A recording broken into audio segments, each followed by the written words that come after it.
Alors passons au 151 page 215 qui va permettre de faire des rappels sur plusieurs choses, en particulier le TVI. Et donc vous avez une fonction f qui est définie sur l'intervalle 0 plus l'infini dans la partie 1, et on vous demande de déterminer les limites, donc ce n'est pas du tout du chapitre intégration, il faut faire du calcul de limites. Alors aux bornes, donc en 0 et en plus l'infini, donc de la fonction ln, on sait que c'est moins l'infini et respectivement plus l'infini. Pour 1 moins 1 sur x en 0, on obtient moins l'infini. Et pour plus l'infini, on va obtenir 1. Donc après, on fait une petite somme, et ça tombe bien parce qu'on n'a aucun problème, aucune forme est déterminée. On obtient moins l'infini additionné avec moins l'infini. Par résultat, on va obtenir moins l'infini en 0, donc asymptote verticale d'équation x égale à 0. Et puis pour le deuxième, en plus l'infini est 1 qui va nous donner plus l'infini. Donc tout va bien.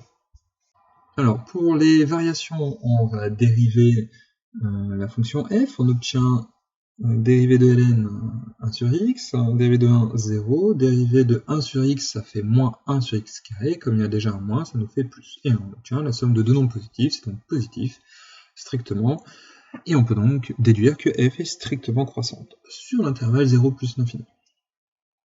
Pour la question 3, on vous demande d'en déduire le signe de f lorsque x va décrire tout l'intervalle 0 plus l'infini. Alors on peut s'aider de la calculatrice ou tester quelques valeurs, en particulier des valeurs entières. Avec 1, il s'avère que lorsqu'on fait f de 1, on trouve 0. Donc c'est parfait, puisque comme c'est strictement croissant, et bien avant c'est donc négatif, sur l'intervalle 0,1, et après, sur 1 plus l'infini, c'est donc strictement positif.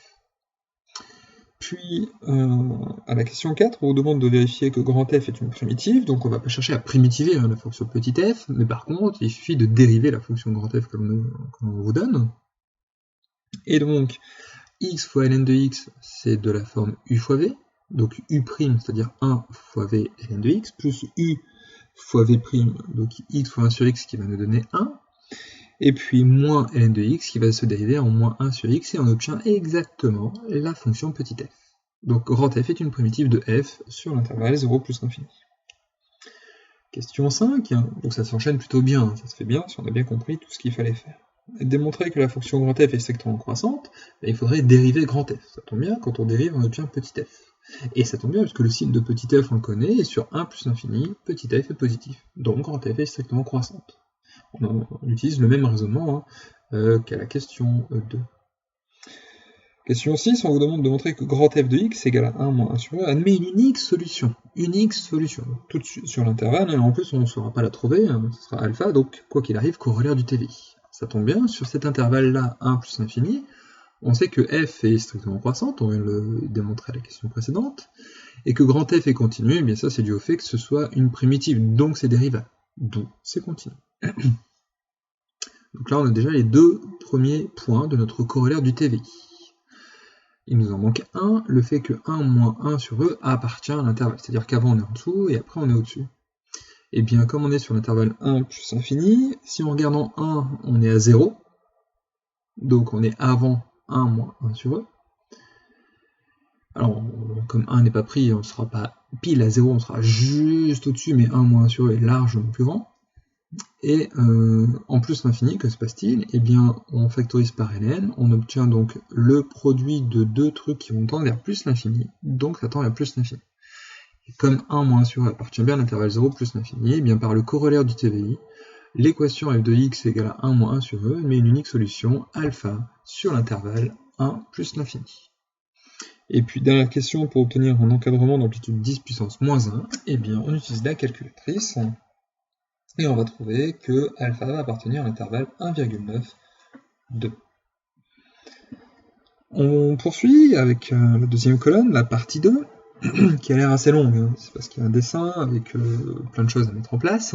Donc dans cette partie 2, on vous demande les coordonnées du point d'intersection de la courbe CH avec l'axe des abscisses, le point A. Donc par définition, ça revient à résoudre h de x égale à 0, comme ça on va trouver l'abscisse du point A. Et leur donner, on s'en fiche puisqu'on sait que ça vaut 0. Donc comme ça c'est tranquille. h de x c'est ln de x plus 1, égale à 0, on isole x, on a donc ln de x égale à moins 1, et il faut enlever le ln, donc on prend l'exponentielle. On a donc les coordonnées du point A, eh bien c'est exponentielle moins 1, 0. j'ai pas répondu à la question, puisque j'ai pas mis les coordonnées du point A, j'ai juste mis l'abscisse. Ça c'est dommage. Par contre, à la question 2, je ne l'ai pas oublié, on souhaite justifier que les coordonnées du point P, donc à l'intersection des deux courbes CH et CG, sont 1 et 1. Alors, donc ça revient à résoudre h de x égale à g de x, c'est-à-dire, si on fait passer g de x de l'autre côté à h de x moins g de x égale à 0, c'est-à-dire f de x égale à 0. J'espère que vous avez bien vu le lien entre f et les deux fonctions h et g. Ça va être important pour la suite aussi. Et donc, on sait, d'après l'étude de signes, donc à la question 3, que ça donne x égale à 1. Et donc là on a l'abscisse, c'est pour l'ordonnée, eh bien il suffit de calculer g de 1, on sait que ça vaut aussi h de 1, donc 1 sur 1 ça vaut 1. Donc 1. Question 3, donc là vous avez un énoncé, on vous définit un domaine, c'est le domaine d'air grand A, qui est délimité par les deux courbes entre deux bornes d'abscisse, donc 1 sur E et 1, c'est-à-dire entre A et jusqu'à P, grosso modo, à l'horizontale, et on vous demande d'exprimer l'air grand A en fonction de la fonction f. Alors, pour exprimer ça, eh bien, on sait que c'est la partie entre les deux courbes, donc pour avoir ça, il faut calculer l'intégrale donc entre la borne la plus petite et la borne la plus grande, donc exponentielle de moins 1 et 1, et puis il faut la fonction qui est au-dessus moins la fonction qui est en dessous. Alors, on sait via le dessin, mais on a fait des choses avec la fonction f. Alors, sur la question 3, donc du coup l'énoncé est assez long, c'est juste pour expliquer ce dont on va parler. Donc on vous demande d'exprimer la question 3a, l'air grand A en fonction de petit f. Alors déjà l'air grand A, ça va être déterminé en fonction d'une intégrale, donc d'exponentielle de moins 1 à 1. Et donc de quelque chose. Sachant que c'est l'aire du domaine séparé entre deux courbes, la courbe G est au-dessus de la courbe H sur l'intervalle 0, 1. Donc eh bien, ce sera G moins H. Sauf que ça, c'est moins F. Donc le moins peut sortir de l'intégrale, c'est la linéarité de l'intégrale, et donc j'ai moins l'intégrale de exponentielle de moins 1 à 1 de f de x dx. Et pour info, quand on a un moins devant une intégrale, ça permet aussi de dire que ça sera l'intégrale de 1 à exponentielle de moins 1. On peut intervertir les bornes de l'intégrale. Bon, c'est juste pour info, ici ce ne sera pas utile. Donc ceci permet de déterminer la valeur de grand A en calculant cette intégrale. Donc c'est moins.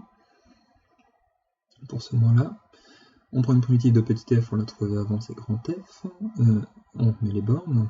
Donc j'ai moins toujours la borne du haut moins la borne du bas. Donc grand F de 1 moins grand F d'exponentielle de moins 1. On sait que grand F de 1, ça va donner 0. Le moins qui est devant va changer les signes. Donc, on aura juste f d'exponentielle de moins 1. On remplace par ce que ça vaut. Et on va trouver 1 moins 1 sur E. Donc ça, c'est grand A. Et question 4, donc pareil, grand énoncé. Donc, il faut lire, etc. Et sinon, il y a le dessin qui permet de savoir exactement à quoi ça correspond. On cherche une valeur de t qui permet d'avoir bt égale à notre valeur d'air grand A. Alors déjà, qu'est-ce que bt? Eh bien, c'est l'intégrale de 1 à t cette fois-ci. Et sur la partie 1 plus infini, c'est h qui est au-dessus de g. Donc c'est h moins g. Et h moins g, c'est exactement f. Donc on fait pareil, un grand f pour une primitive de 1 à t, grand f de t moins grand f de 1, ça vaut 0, et grand f de t, c'est t ln de t moins ln de t. Autrement dit, on peut noter juste grand f de t, c'est suffisant pour ce qu'on va faire après.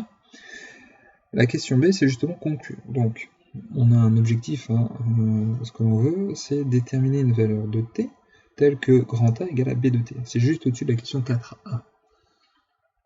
Et bien justement, d'après la partie A, c'est terminé, on a tout. L'équation f de t égale à 1 moins 1 sur e, ou f de x, c'est pareil. Donc là, ici, la connue c'est t. Bien sûr, l'intervalle 1 plus l'infini, on sait que ça admet une unique solution. Et comme ça, c'est égal à 1, mais ça répondra donc à la question. Cette solution, on l'a trouvée, c'est alpha, et c'est donc entre 1,9 et 2. Et ça conclut cet exercice.